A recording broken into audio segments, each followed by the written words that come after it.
Have you ever thought about what makes you happy?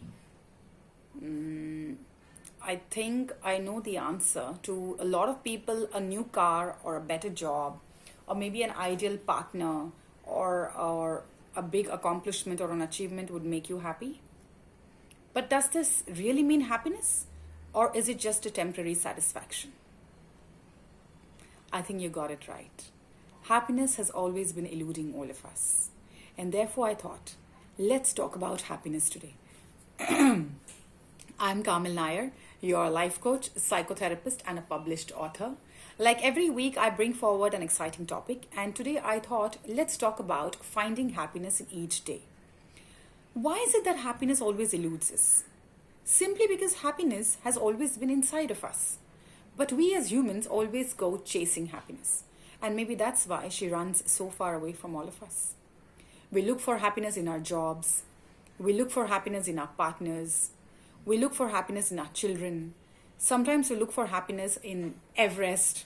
Sometimes we look for happiness in a triathlon, in a marathon. But what do we get out of this? All that we get out of this is temporary satisfaction.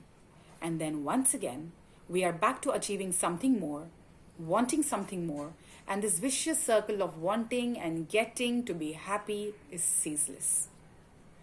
So, what does this mean? It clearly indicates this fact that happiness is inside you, and happiness is a state of mind. A lot of intellectuals, a lot of sages and sadhus have given us this insight. But do we really buy into that? We don't. So, let me give you some proof of thought that why happiness is such an intrinsic quality and that it is inside of you. You are very much in control of it, and you can exercise your happiness in each and every passing day. So, first and foremost, if you stopped complaining, then probably you realize how happy and lucky you are. We in general complain so much in life. We complain about a bad boss, we complain about the COVID situation, we complain about life in lockdown. I often complain about my life without a maid. So now you know, most of our time and energy goes in complaining. And once we start complaining, we only focus on the negatives. And therefore, we shift away from happiness. So the first thing to do is to stop complaining.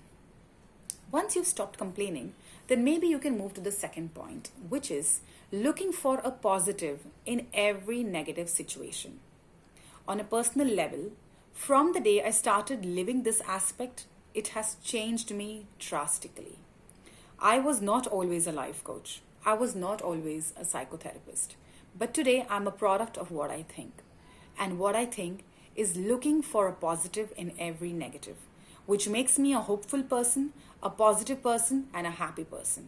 And if you want to be that, then you should start shifting your perspective into turning to be a more positive person. Look for a positive in every negative situation, and trust me, there is one. And that one positive will get you out of every negative. Another important point, self-care is self-love. So go all out and care for yourself. Love yourself. Give your body the right food. Give your body the right amount of sleep. Give your mind good food for thought. And give some calm to your soul. Once you start doing this, life becomes so much more pleasant and so much more happy. Start doing the things that you like to do. Start saying no to things that you don't like. Stay away from negative, unhappy people. Start being in company of people who lift you, who enlighten you, who make you happy, who make you laugh. And then you will start moving forward towards happiness. Another very important thing, which I missed out in my initial conversation, was we need to stop worrying. Why are we often worrying? Well, I know the answer to it. We are often worrying because we have our preoccupation with the future or with the past. We hardly live in the present, don't we? We are often worried about what will happen the next instant, the next day, or what happened yesterday or a year ago. We never focus on what's happening right now. A complete surrender to the present moment can bring you so much happiness.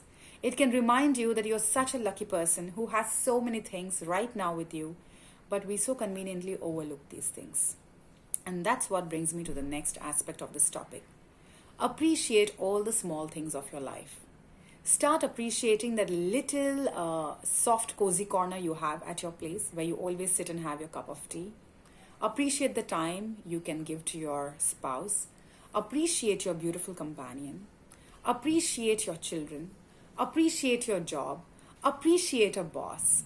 Appreciate your old car. Appreciate your small home. Appreciate your not so great work. Just go all about appreciating the small things which you never really care to do and see how it shifts your perspective and brings you so much satisfaction and calm. Another important thing is to be able to do this, you need to disengage from your social media platforms. Whenever we put ourselves out there, all that we see is a negative news, a news which makes us compare ourselves to somebody else's life, and suddenly we begin to start feeling anxious and feel small. And therefore, the lesser the amount of time you invest on social media platforms, the more happier you will be. And last but not the least, laugh as much as you can. Laugh open heartedly. Watch funny shows, be with funny people, do funny things, just be yourself and be funny. Get crazy, become like a mad person, and see how much happiness you get in each passing day. If you start doing all of these things, then happiness is not going to elude you. In fact, it will be there right waiting for you. This is Kamil saying bye for now, but I'll be back with something more exciting next week. Until then, if you have anything to share, feel free to drop me an email at coach@kamilnair.com. My website's name is www.kamilnair.com. Feel free to go through it. I have some very exciting videos there waiting for you. And this is me saying bye now. But remember to find happiness inside of you. Take care.